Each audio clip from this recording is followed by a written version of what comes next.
Ladies and gentlemen, my name is Jonathan Jelks, and I am here with a Fearless Brother Project production, interviewing one of the most intriguing and dynamic personalities in Grand Rapids, Michigan, Mr. Noah Seifullah. How are you doing today, sir? It's my pleasure. Glad to be here. Beautiful Michigan afternoon, sir. And I've been wanting to interview you for a very long time. Yeah. You're very, very important in the city of Grand Rapids. And a lot of people don't know exactly what you do, but you have your hands in a lot of different pots. If you could just introduce yourself and give a brief bio for many of the people who are viewers of a Fearless Brother Project, so they know a little bit about what you do. Yeah, well, I really want to thank you for this opportunity to share.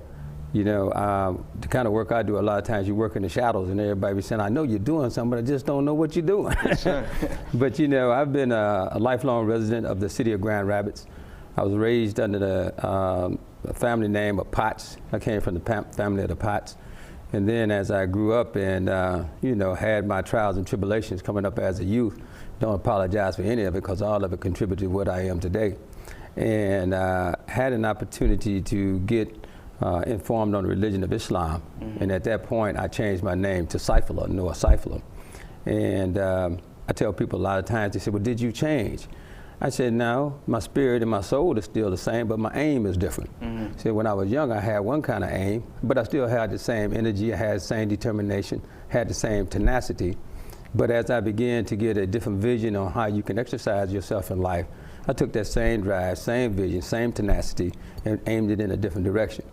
And I think that comment is important, especially as we begin to talk about me, because so many people, when they hear people like myself talk, it makes them start to soul search and say, maybe I need to change something about myself. Mm-hmm. And then send themselves on a whole nother journey of self-discovery.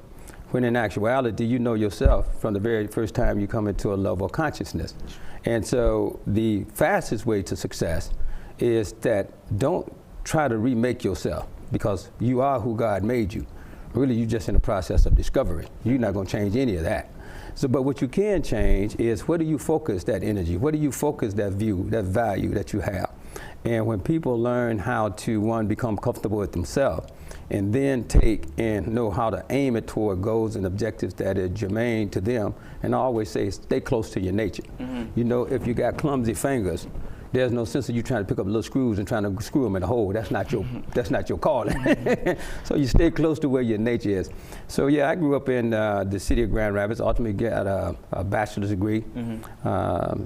And I don't necessarily think that the bachelor's degree made me anything, but I tell people in the field of education, what you learn is what are the opportunities in the world. Okay. You still have to apply yourself. Right. So a lot of people think education make you something, but all education do is show you the windows of the world, and now you got to make the choice which one you're going to jump through. That's a very, very well put statement. I hope a lot of our young people who watch this program take heed to that. That's a very, very interesting take on education. So how would you characterize yourself? A lot of people know you for being one of the key architects down in the Madison Square neighborhood. People know you as an activist. People know you as a philanthropist. You kind of embody all of those things. How did your work in the community directly, how did you get compelled to do that work? And then how do you see yourself now? Because you have your hands in a lot of different things of the political nature in West Michigan. Well, you know, I guess my sense of frustration with the social conditions came quite early. Okay. My mother work was a domestication, where she go into homes and clean homes and things of that nature. And I never was satisfied with that. I didn't see that as a goal for myself, and I wasn't satisfied with the attitude of the people that she worked for. So if I had to go back and try to find something, I think that was an early budding of a sense of consciousness about who I am in comparison to the broader society as they was projected. Then being raised in the Pentecostal church, which I still enjoy a good Pentecostal service. Reverend Dean is my pastor, and I still enjoy a great deal of Pentecostal service. But I found a lot of frustration even within religion. You know, it only takes you so far, and in terms of self-actualizing, and sometimes it presents a very difficult obstacle. And so as a result of that, then I began to look out, not only in terms of how do you confront the social ills or the social confrontation, but then also some of your upbringings and where there might be some shortcomings in that. So I would think that was the early budding of some kind of social consciousness to get involved. I was not necessarily raised up in a black nationalist, civil rights orientation like that. Although I was very much familiar with it, it was not something that I participated in.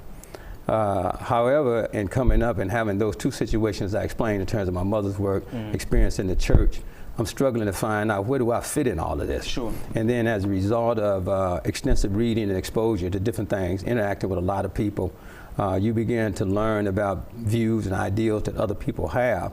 And at some point, you begin to choose those ideals that you think best fit your character and your personality in terms of how you work your way up out of the maze of understanding that you're searching for. And so that's where I kind of found myself.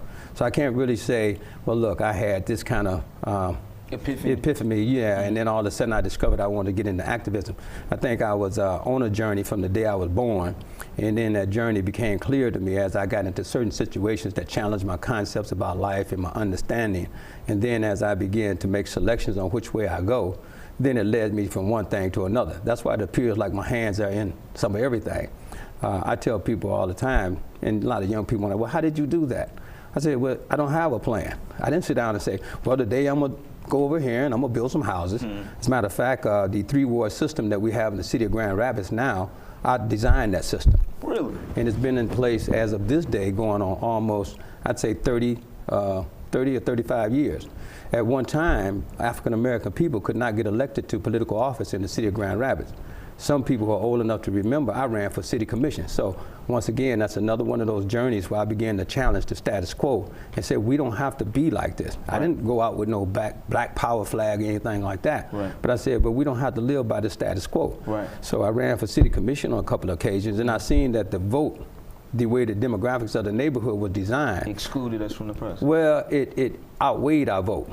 What it did is disperse so many of us in different wards, so we never could get a collective strength among ourselves. So no matter if you ran and you had the sentiments of your culture and your people, you still couldn't win because they were dispersed in the 2nd ward and the 1st ward, so you couldn't get enough votes. And we would never have true representation. We never would have true representation. Sure. So what I did was when it came up during the census, and that's why it's important when this area, if we're talking about the census, people need to fill out those census forms. They make a difference. Because every 10 years when the census come around, then they redraw the boundary lines of wards, state senates, House of Representatives. It affects all the political boundaries of your life. So it was at that time that I designed a 3-ward system where it put the majority of African Americans all in one ward, and those people who tend to vote against African Americans, and put them in the 1st ward. Sure. And so as a result of that, we were able to consistently start off with 1 African American city commission, and from up to this day, whereas almost assumed automatic 2 African American city commissioners down there from the 3rd ward, and no one seems to be upset with it.